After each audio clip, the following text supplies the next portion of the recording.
दोस्तों, अपरा एकादशी में जो भक्त गाय को यह छोटी सी चीज खिला देता है तो बिना आरती करें, बिन पूजा पाठ करें उसको सारा सुख मिलता है।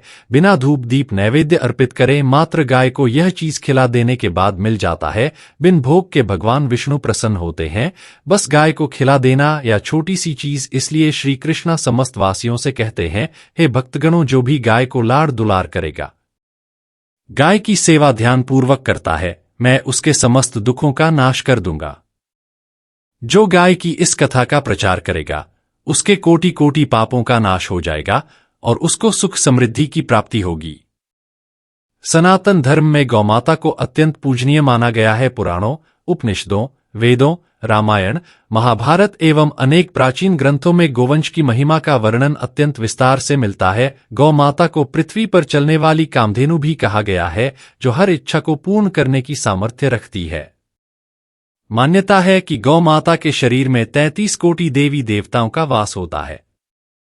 गौ सेवा स्वयं में सभी देवी देवताओं की आराधना करने के समान मानी गई है। गौ माता की सेवा, रक्षा और पूजन से भक्त को इस लोक में भी और परलोक में भी अपार लाभ प्राप्त होता है।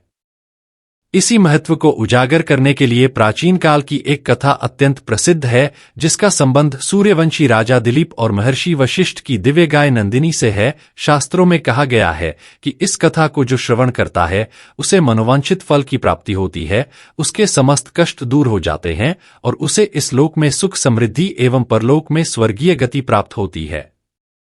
प्रस्तुत है वही कथा जिसे भगवान श्री कृष्ण ने स्वयं देवर्षि नारद के प्रश्नों के उत्तर में सुनाई थी। आइए सबसे पहले उस प्रसंग पर आते हैं जब देवर्षि नारद द्वारका नगरी में भगवान श्री कृष्ण से मिलने पधारे। प्राचीन काल में जब भगवान श्री कृष्ण ने द्वारका नगरी बसाई थी तब उनका यश और तेज चारों दिशाओं में व्याप्त था। समस्त देवता, मुनि तथा भक्तगण समय समय पर भगवान श्री कृष्ण से भेंट करने के लिए द्वारका आया करते थे। एक बार ब्रह्मा जी के मानस पुत्र और त्रिलोक में भ्रमण करने वाले महान तपस्वी देवर्षि नारद जी ने विचार किया कि वे पृथ्वी लोक पर जाकर भगवान श्री कृष्ण के दर्शन करेंगे, साथ ही उनके समक्ष गौमाता की स्थिति से संबंधित अपनी शंका प्रकट करेंगे। नारद जी ने जब द्वारका नगरी में प्रवेश किया तो चारों ओर दिव्य चमक और सौदा देखकर चकित हो गए। स्वर्ण जड़ित महल, सुगंधित पुष्पों से सुशोभित उद्यान, जल से लबालब भरी संहिताएं, ये सब मिलकर द्वारका को सुंदर बना रहे थे। नारद जी ने अपने मन में भगवान श्री कृष्ण का स्मरण किया और महल के भीतर पहुंचे। भगवान श्री कृष्ण ने दूर से ही देवर्षि नारद को आते देखा। वे मन ही मन अत्यंत प्रसन्न हुए, क्योंकि नारद जी समस्त लोकों में भ्रमण करते हुए हमेशा हरि नाम का प्रचार किया करते हैं। जैसे ही नारद जी भगवान के समीप पहुंचे, उन्होंने भगवान श्री कृष्ण को हाथ जोड़कर प्रणाम किया। नारद जी के स्वागत सत्कार के पश्चात भगवान श्री कृष्ण बोले, देवर्षि, आपका द्वारका में पुनः स्वागत है। मैं जानता हूं कि आप किसी विशेष प्रयोजन से पधारे हैं। आप साक्षात ब्रह्मा है, समस्त लोकों में निस्वार्थ घूमकर धर्म और भक्ति का प्रचार करते हैं। आपका आगमन यदा कदा विशेष प्रसंगों पर ही होता है, अतः आज अवश्य कोई गूढ़ विचार आपके मन में होगा, कृपया मुझे बताएं। मैं आपकी शंका का समाधान करने के लिए प्रस्तुत हो। यह सुनकर नारद जी मुस्कुराए और बोले, हे प्रभु की लीला गजब है। आप सृष्टि विराजमान हैं और सब कुछ जानते हैं, फिर भी आपने बड़ी विनम्रता से मुझसे पूछ लिया। वास्तव में मैं पृथ्वी लोक में भ्रमण करते समय एक विचित्र दृश्य देखकर व्यथित हो उठा। मैंने देखा कि कुछ मनुष्य गौ माता की पूजा अर्चना करते हैं, उन्हें रोटी खिलाते हैं, उनकी सेवा करते हैं। वहीं दूसरी ओर कुछ दुष्ट प्रकृति के मनुष्य गाय पर अत्याचार कर रहे हैं, उन्हें मार रहे हैं, उनका शोषण कर रहे हैं। यह देखकर मेरा हृदय द्रवित हो गया, क्योंकि गौ माता तो निष्पाप होती है, वे मानवता को पोषण देती है, लेकिन फिर भी कुछ बुरे लोग उनका वध करने से पीछे नहीं हटते हैं। प्रभु, मेरे मन में यह प्रश्न जागा कि जो मनुष्य गौ माता की सेवा, पूजा और रक्षण करता है उसे इसका क्या फल मिलता है, और जो मनुष्य गांव पर अत्याचार करता है उसे कौन सा दंड भोगना पड़ता है। भगवान श्री कृष्ण ने नारद जी की बात सुनकर कहा, हे देवर्षि, जो मनुष्य गौ माता की पूजा करता है, उनकी सेवा करता है, उसे इस लोक में भी और परलोक में भी अक्षय फल मिलता है। वहीं जो पापी गौ माता पर अत्याचार करते हैं वे अवश्य नरक के बाद ही बनते हैं।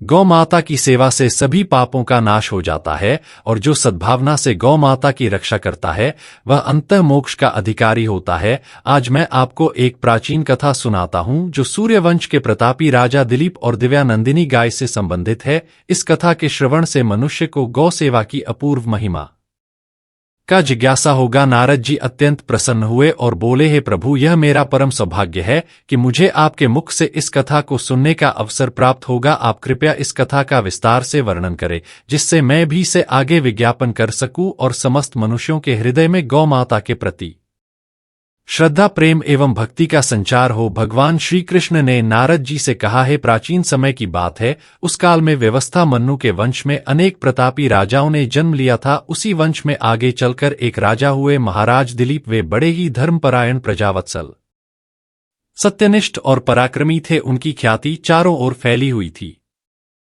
प्रजा भी उनसे अत्यंत प्रेम करती थी। उनकी पत्नी दक्षिणा मगध देश के राजकुल से थी जो स्वयं भी बड़े ही धार्मिक स्वभाव की थी।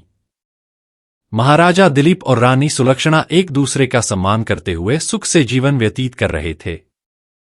किंतु एक बात थी जो उन्हें निरंतर व्यतीत करती थी, उनके घर में संतान का अभाव। विवाह को अनेक वर्ष बीत गए किंतु संतान की प्राप्ति न हो। राजा और रानी ने कई यज्ञ करवाया, अनेक दान पुण्य किए, ब्राह्मणों की सेवा की, तीर्थ यात्राएं की, परंतु संतान सुख न मिला। इससे दोनों हताश होने लगे। राजा दिन रात विचार करने लगे कि आखिर ऐसा कौन सा पाप या अपराध उनसे हुआ है जिसके कारण उन्हें संतान नहीं मिल रही है। एक दिन राजा दिलीप एकांत में बैठे सोच रहे थे, मैंने अपने राजधर्म का पालन किया, प्रजा को कष्ट न होने दिया, हिंसा से दूर रहा, हवन यज्ञ करता रहा, फिर भी मुझे पुत्र प्राप्ति क्यों नहीं हो रही? इसी प्रश्न ने उन्हें अत्यंत परेशान कर दिया। अंततः उनके मन में आया कि उनके कुल गुरु महर्षि वशिष्ठ, जो अपने तप और ज्ञान के लिए विख्यात हैं, शायद इस समस्या का समाधान कर सकते हैं। यह विचार आते ही महाराज दिलीप ने रानी व दक्षिणा से परामर्श किया और दोनों गुरु वशिष्ठ के आश्रम जाने का निश्चय किया। उन्होंने अपने मंत्रियों को राज्य का प्रभार सौंपा और गुरु वशिष्ठ के दर्शन के लिए वन की ओर प्रस्थान कर गए। भगवान श्री कृष्ण ने कथा को आगे बढ़ाते हुए बताया कि गुरु वशिष्ठ का आश्रम एक घने वन में स्थित था। वहां का वातावरण अत्यंत पवित्र और शांत था। पक्षियों का मधुर कलरव, पवित्र नदियों की कलकल ध्वनि और वृक्षों की छाया आश्रम को दिव्य बनाती थी। महर्षि वशिष्ठ अपनी पत्नी अरुंधति के साथ वहीं निवास करते थे। जब महाराज दिलीप और रानी सुलक्षणा वहां पहुंचे तो उन्होंने देखा कि महर्षि वशिष्ठ अभी अपने नित्य कर्म, ध्यान तथा जप समाप्त कर बैठे थे। अरुंधति जी भी वहीं विराजमान थे। जैसे ही महाराजा दिलीप अपनी पत्नी के साथ आश्रम पर पधारे तो महर्षि और उनकी पत्नी ने आदरपूर्वक राजा रानी का स्वागत किया। फिर महर्षि वशिष्ठ राजा दिलीप से बोले, हे राजन, मुझे ज्ञात है कि आप एक महान सूर्यवंशी सम्राट है। आपकी प्रजा आपसे प्रसन्न है, आपका राजकाज भली भांति चल रहा है, फिर आप वन में क्यों पधारे? ईश्वर को कुल के राजा प्रायः वृद्धावस्था में पुत्र सुख भोग कर वन गमन करते हैं, किंतु आप तो अभी युवा हैं, आपके पास समय और सामर्थ्य दोनों है। अवश्य ही कोई विशेष कारण होगा जो आपको यहां ले आया है। इस पर राजा दिलीप ने बड़े विनम्र स्वर में कहा, हे गुरुदेव, आपका कहना सत्य है कि राजा को पहले अपना कर्तव्य पूरा करना चाहिए, लेकिन मैं बहुत बड़ी चिंता में हूं। मुझे अभी तक संतान सुख प्राप्त नहीं हुआ है और यह बात मुझे निरंतर व्यथित कर रही है। मैंने अनेक प्रयास किए परंतु सफलता नहीं मिली। मुझे संदेह है कि मुझसे कोई ऐसा पाप हो गया है जिसकी स्मृति मुझे नहीं। आप अपनी दिव्य दृष्टि से देखकर मुझे बताइए कि मेरा कौन सा अपराध है जो मुझे संतान सुख से वंचित रखे हुए है। साथ ही मुझे यह भी बताइए कि इसका प्रायश्चित क्या है। भगवान श्री कृष्ण ने आगे बताया, महर्षि वशिष्ठ ने अपनी दिव्य दृष्टि से राजा दिलीप के भूतकाल का सूक्ष्मता से निरीक्षण किया। उन्होंने देखा कि राजा दिलीप से एक बड़ी भूल हुई थी। वशिष्ठ जी ने कहा, हे राजन, जब आप इंद्रलोक में देवताओं से भेंट करके लौट रहे थे उस समय मार्ग में एक कल्प वृक्ष के नीचे कामधेनु गाय और उसका बछड़ा खड़े थे। वे दोनों अत्यंत भूखे और कामजोर दिखाई दे रहे थे। उन्होंने आपसे सहायता की याचना भी की किंतु उस समय आप अत्यंत प्रसन्न मुद्रा में थे। शायद आपने उनकी पुकार सुनी ही नहीं। आप उस समय इतनी जल्दबाजी में थे कि आपने उन पर ध्यान नहीं दिया। उसी गाय को आपकी यह कृतज्ञता बड़ी खली। उसे लगा कि एक प्रतापी सूर्यवंशी राजा जिसे धर्म का ज्ञान होना चाहिए उसने ध्यान तक नहीं दिया। इससे दुखी होकर उस कामधेनु ने आपको श्राप दे दिया कि आपके घर में संतान का भाव रहेगा। मनुष्य को गौ माता की सेवा न करने से, विशेष रूप से भूखी गाय की अनदेखी करने से महापाप लगता है। वहीं श्राप आज भी आपको बांधे हुए है। राजा दिलीप ने यह सुना तो उन्हें बहुत खराब अनुभव हुआ। वे बार बार अपने आप को धिक्कारने लगा। हाय, मैंने क्या भूल कर दी। एक गाय को जो समस्त लोक की माता है, मैं उनको भोजन तक न करा सका। मुझे राजा कहलाने का कोई अधिकार नहीं। मैंने अब तक जाने अनजाने में जो अपराध किया है, उसके कारण आज मुझे संतान सुख से वंचित होना पड़ रहा है। उन्होंने महर्षि वशिष्ठ से प्रार्थना की, हे गुरुदेव, मुझे कोई ऐसा उपाय बताइए जिससे मैं अपना यह महापाप दूर कर सकूं। मैं प्रायश्चित करने के लिए तैयार हूं, भले ही मुझे कितना भी कठोर तक क्यों ना करना पड़े। महर्षि वशिष्ठ ने राजा दिलीप की प्रार्थना सुनकर कहा, हे राजन, कामधेनु की वही पुत्री नंदिनी इस समय मेरे आश्रम में है। उसका स्वभाव अत्यंत कोमल और दयालु है। तुम अपनी पत्नी के साथ उसकी सेवा करो। उसे वन में चराने ले जाओ। उसके चारों ओर मंडराते हिंस्र पशुओं से उसकी रक्षा करो। दिन भर उसके साथ रहो। शाम को जब आश्रम लौटे तो रानी उसे रोटी, हरी घास इत्यादि खिलाएं। उसकी प्रदक्षिणा करें। उसके चरणों में प्रणाम करें।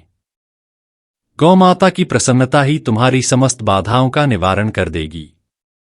यदि नंदिनी तुम पर प्रसन्न हो गई तो तुम्हें अवश्य ही गुणवती संतान प्राप्त होगा।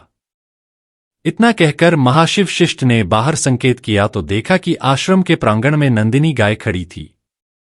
बहुत बड़ी मनोहर लग रही थी। उसके शरीर पर सफेद, सुनहरे और हल्के भूरे रंग का मिला जुला आभा थी। उसके सिंग सुंदर और चमकीले थे। आंखों में करुणा झलक रही थी। राजा दिलीप और रानी सुलक्षणा ने उस गाय को दंडवत प्रणाम किया और महर्षि वशिष्ठ का निर्देश मानकर उसकी सेवा करने का संकल्प लिया। अगले दिन सुबह ही महारानी दक्षिणा ने स्नानादि से निवृत्त होकर गौमाता की विधिपूर्वक पूजा की। उन्होंने नंदिनी को पुष्पमाला पहनाई, उसके मस्तक पर चंदन का तिलक लगाएं, मीठी बातों से उसे पुकारा। उधर महाराज दिलीप धनुष और बाण साथ में रखकर नंदिनी को वन में चराने ले चले। वन का वातावरण सुरम्य था। ऊंचे ऊंचे वृक्ष, घनी छाया, मनभावनी लताएं और तरह तरह के जंगली फूल। महाराज दिलीप चाक होकर नंदिनी का पीछा करते। जब वह घास खाने रूप थी तो वे उसे अत्यंत प्रेम से सहलाते, उसके शरीर पर बैठे कीट पतंगों को हटाते। कभी वह किसी जलाशय के समीप पहुंचती तो महाराज देखते रहते कि कहीं कोई मगरमच्छ है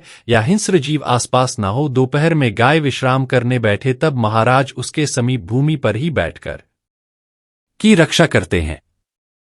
वे मन ही मन गौमाता से क्षमा याचना करते रहते और अपना श्राप दूर होने के लिए प्रार्थना करते रहते। उन्हें गौ सेवा में परमानंद की अनुभूति होने लगी। शाम होने पर वे वापस आश्रम लौट आते। आश्रम के द्वार पर रानी सुलक्षणा खड़ी रहती है, जो पुनः नंदिनी का स्वागत करती, उसके चरण छू होती, उसे रोटी खिलाते। उसके खुरों में किसी प्रकार की चोट तो नहीं, यह जांचती। इस तरह पति पत्नी दोनों नंदिनी गाय की सेवा में जुटे रहे। लगातार 20 दिनों तक यह क्रम चलता रहा। हर दिन राजा दिलीप उसी निष्ठा और प्रेम से गौ माता को वन में चराते। रानी सुदक्षिणा शाम को पूज अर्चना में रत रहती। गौमाता भी इस प्रेम और भक्ति को अनुभव कर प्रसन्न होती जा रही थी। बीच में दिन की शाम को नंदिनी ने आश्रम के द्वार पर एक बार अपने खुरों से धूल उड़ाई, जो महाराज दिलीप के शरीर पर आ गिरी। आश्चर्यजनक रूप से उस दिव्य धूल ने राजा के तन मन को और भी पवित्र कर दिया। माना जाता है कि गौ माता के चरणों की धूल भी तीर्थ के समान पावन होती है। वहीं रानी सुलक्षणा ने भी गौमाता के आगे हाथ जोड़कर प्रार्थना की, उनकी प्रदक्षिणा की, जिससे उनके भी सभी संचित पाप नष्ट हो गए। महर्षि वशिष्ठ इस सारे दृश्य को बड़ी प्रसन्नता से देख रहे थे। उनके मुख पर एक दिव्य आभा झलक रही थी, मानो उन्हें जाट हो गया हो कि शीघ्र ही महाराज दिलीप का प्रयोजन पूर्ण होने वाला है। एक दिन प्रातःकाल की बात है। महाराज दिलीप हमेशा की तरह नंदिनी को वन में चराने ले गए। आज गाय ने धीरे धीरे चलते हुए काफी लंबा रास्ता तय किया और आगे हिमालय की तलहटी तक पहुंच गए। रास्ते में विविध प्रकार की वनस्पतियां, नदियां, चट्टानें पार करते हुए दोनों आगे बढ़े। हिमालय की तलहटी में सुंदर हरियाली थी।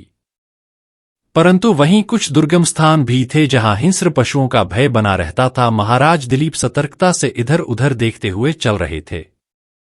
वे गौमाता पर आने वाले प्रत्येक संकट से निपटने के लिए तत्पर थे।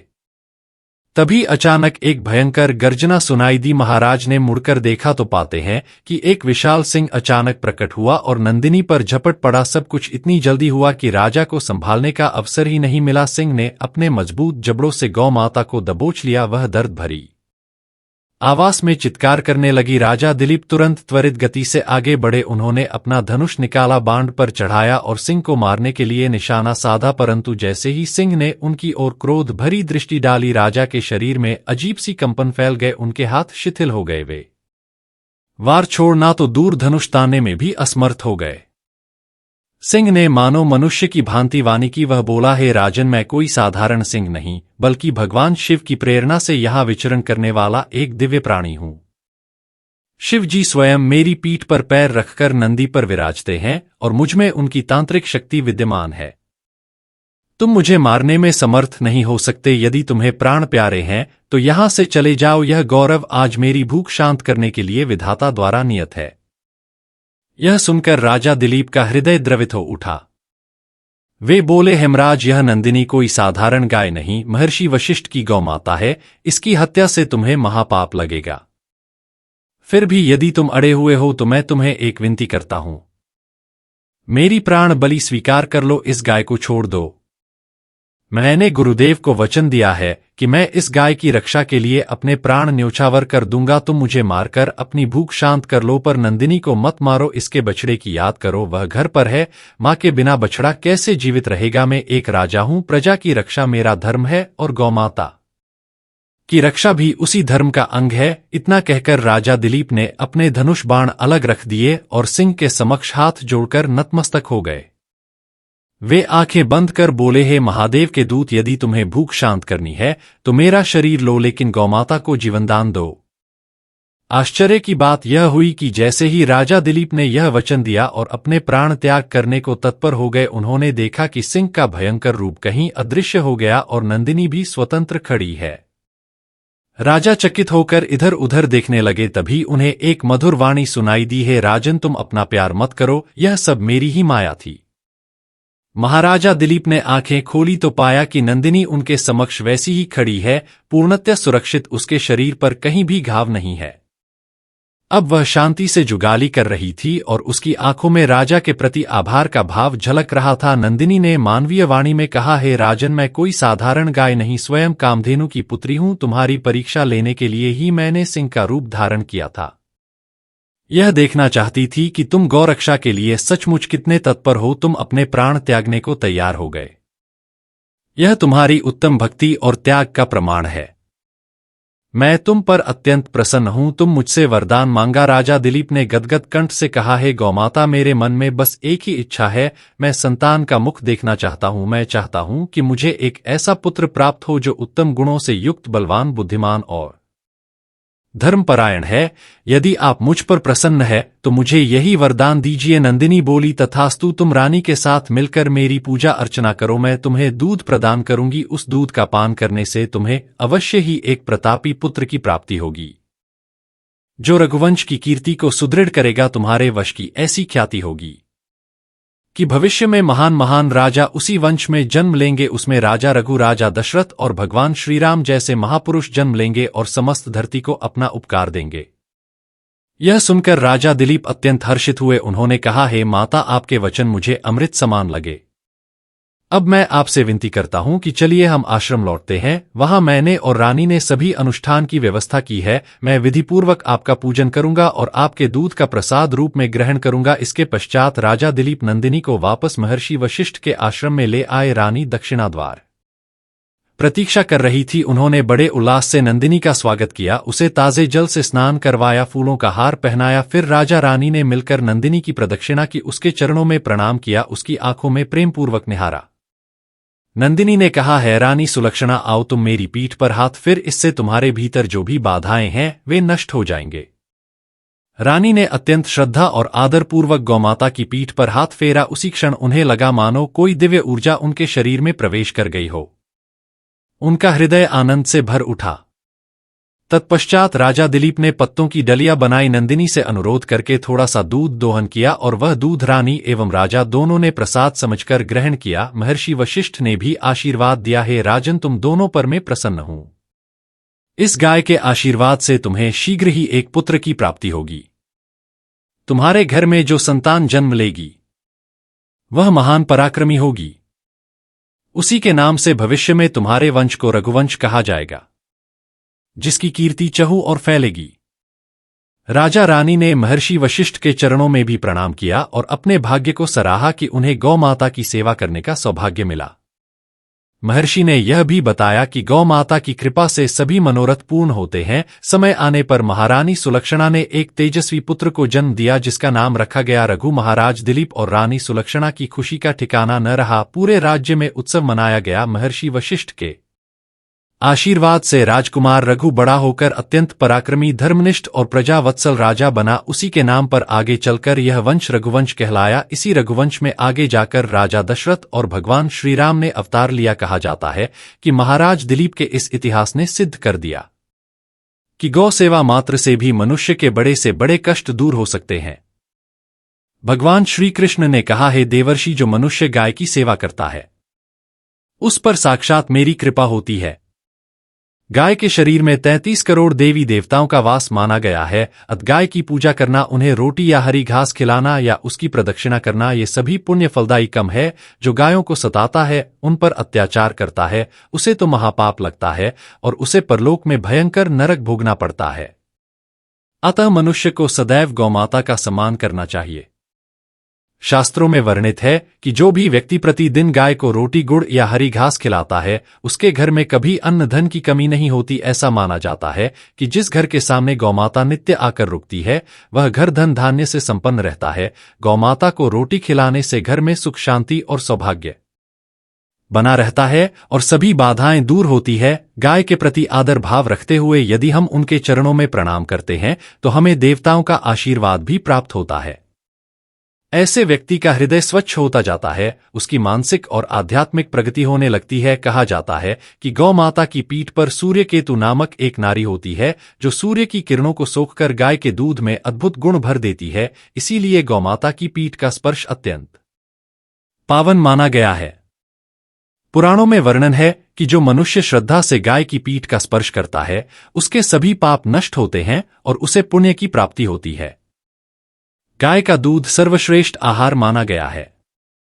यह न केवल शरीर को सफल बनाता है, बल्कि मानसिक शांति और आध्यात्मिक बल भी देता है। आयुर्वेद में भी गौ दूध को अमृत के समान बताया गया है, जो कई रोगों को दूर करने की क्षमता रखता है। दान में गौ दान को सर्वोत्तम माना गया है। अनेक शास्त्रों में कहा गया है कि जो व्यक्ति गौ दान करता है, वह अपनी कई पीढ़ियों का कल्याण करता है। मृत्यु के बाद वैतरणी नदी पार करवाने में भी गौमाता सहायक होती है। इसलिए प्राणों में गौदान का विशेष महत्व बताया गया है। भगवान श्री कृष्ण ने नारद जी से कहा, हे देवर्ष, अब मैंने यह कथा आपको सुना दी है। जो मनुष्य इस कथा को श्रद्धा से सुनेगा, उसे गौ माता की महिमा का बोध होगा।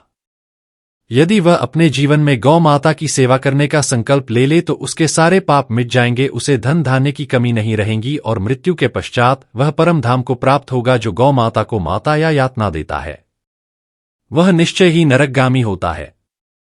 इसलिए सभी मनुष्यों को अपनी सामर्थ्य के अनुसार गौमाता का पोषण, सेवा और रक्षा करनी चाहिए। गौमाता को रोटी खिलाना, उसे प्रणाम करना, उसके गोबर का स्पर्श करना, इन सब से मनुष्य अपनी अनेक जन्मों की बाधाओं को समाप्त कर सकता है। भगवान श्री कृष्ण की वाणी को सुनकर नारद जी भाव विभोर हो गए। उन्होंने कहा, हे प्रभु, मैं इस कथा का प्रचार अवश्य करूंगा ताकि मनुष्य जाति गौ माता के प्रति अपने कर्तव्य को समझें और उन्हें कभी कष्ट न दें। तो दोस्तों, इस प्रकार से भगवान श्री कृष्ण ने नारद जी को गाय को रोटी खिलाने का महत्व समझते हुए यह कथा सुनाई थी।